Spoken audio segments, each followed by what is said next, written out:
The idea of the pump came from the fact that we were, at the time, one of the biggest brands in the world and also a very, very important basketball brand.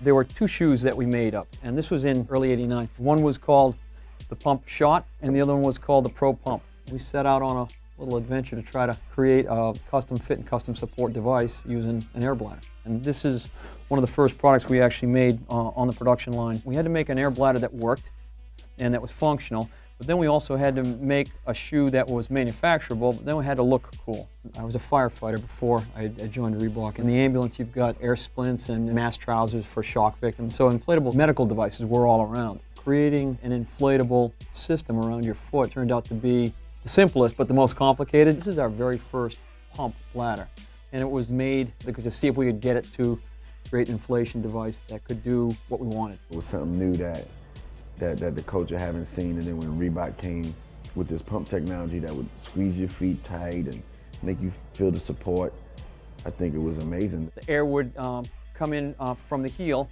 and it would go through this valve and would either go right into the bladder or out or somewhere in between. Pump in the beginning was a very, very strong functional thing for basketball, but then it became a very cool cultural thing as well. We were the only brand that was really talking about like a technology for the upper part of the foot, so everything was always about cushioning and things like that, but there was really no brand that was talking about stability. So I think anything that starts credible and starts authentic has the ability to have like a fashion appeal over time. And I think that's what's happening now with Pump. Kids like the way it looks with jeans.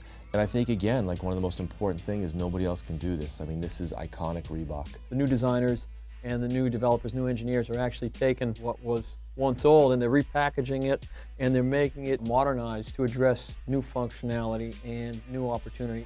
So this is one of our newer models. Similar elements, you know, we even kind of modernized the colors a bit, kind of made it more vibrant. There's some things that are pretty close to the original, the perfs, even the silhouettes, you know, reminiscent of what the original was. We've updated the construction, got a lot of hot melt, you know, we call it 3D fuse frame. This is basically the direction we're going in terms of performance basketball. One of the things we like to say is, like, if we had all this technology that we have today back in the 80s and the 90s, what would the shoe look like? So that's kind of the approach we're taking.